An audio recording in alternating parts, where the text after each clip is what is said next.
இன்றைய தலைப்புச் செய்திகள். தொழிலாளர் சட்ட திருத்தத்திற்கு எதிராக மத்திய அரசை கண்டித்து தொழிற்சங்கங்கள் இன்று நாடு தழுவிய போராட்டம்.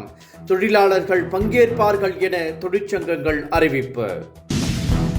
தமிழகத்தில் சட்டப்பேரவை தேர்தல் பணிகளை தீவிரப்படுத்தியுள்ளது பாஜக.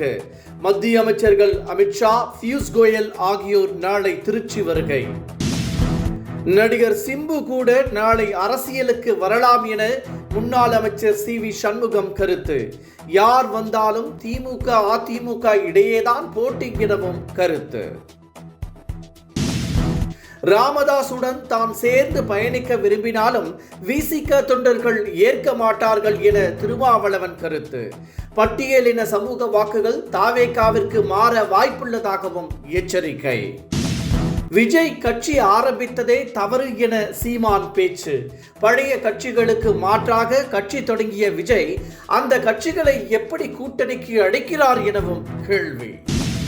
இனி விரிவான செய்திகள்.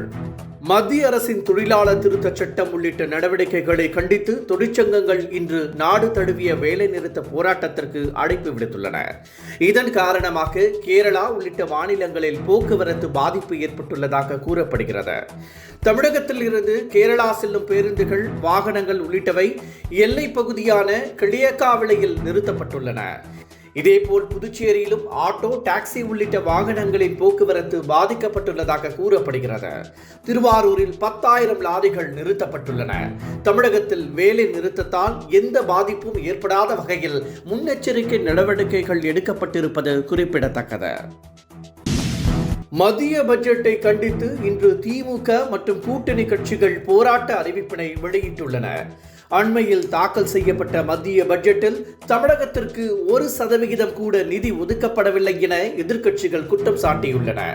தேர்தலை கருத்தில் கொண்டு கூட தமிழகத்திற்கு நிதி ஒதுக்கவில்லை என முதலமைச்சர் மு.க. ஸ்டாலின் விமர்சித்திருந்தார்.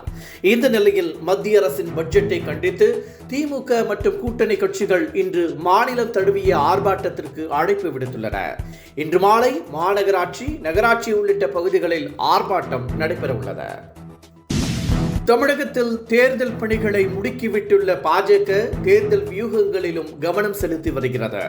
இந்த நிலையில் மத்திய அமைச்சர்கள் அமித்ஷா, பியூஷ் கோயல் உள்ளிட்டோர் நாளை திருச்சி வருகின்றனர். இந்த வருகையின் போது தொகுதி பகிர்வு, தேர்தல் வியூகம் உள்ளிட்டவை குறித்து ஆலோசிக்கப்பட உள்ளதாக தகவல் வெளியாகியுள்ளது.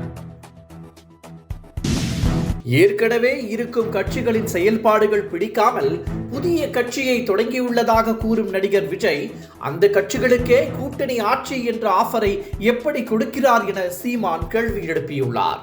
பழைய கட்சிகள் ஊழல் கட்சிகள் என கூறும் அவர் அந்த கட்சிகளுடன் கூட்டணி வைக்க துடிப்பது ஏன் என்றும் கேள்வி எழுப்பியுள்ளார். மேலும் விஜய் கட்சியே தொடங்கியிருக்க கூடாது எனவும் அவர் காட்டமாக குறிப்பிட்டுள்ளார். தங்கத்தின் விலை இன்று சரிந்துள்ளது. ஒரு சவரனுக்கு 1,520 ரூபாய் குறைந்து 1,16,800 ரூபாய்க்கும், ஒரு கிராம் 14,600 ரூபாய்க்கும் விற்பனை செய்யப்படுகிறது. கிராமுக்கு 190 ரூபாய் குறைந்துள்ளது. வெள்ளியின் விலை மாற்றமின்றி ஒரு கிராம் 300 ரூபாய்க்கும், ஒரு கிலோ வெள்ளி 3 லட்சம் ரூபாய்க்கும் விற்பனை செய்யப்படுகிறது.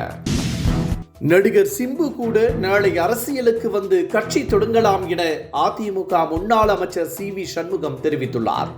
தற்போது கூட ஒருவர் வந்திருக்கிறார் என நடிகர் விஜயின் பெயரை குறிப்பிடாமல் பேசிய அவர், யார் வந்தாலும் திமுக அதிமுக இடையேதான் போட்டி என்றும் அதிமுக நிச்சயம் வெற்றி பெறும் என்றும் நம்பிக்கை தெரிவித்தார்.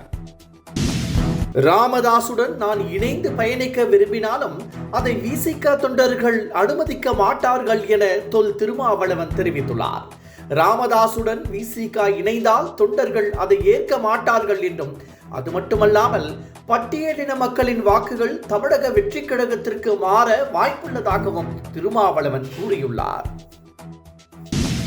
விஜய் ஒரு துரோகி என்றும், செங்கோட்டையன் ஒரு ஊழல்வாதி என்றும் விஜயின் முன்னாள் மேலாளர் பி.டி. செல்வகுமார் பகிரங்கமாக குற்றம் சாட்டியுள்ளார்.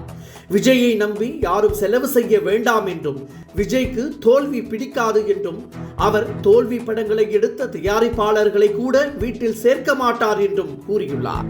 விஜய் தேர்தலில் தோற்றால் வெளிநாட்டிற்கு தப்பி ஓடிவிடுவார் என்றும் அவர் தெரிவித்துள்ளார்.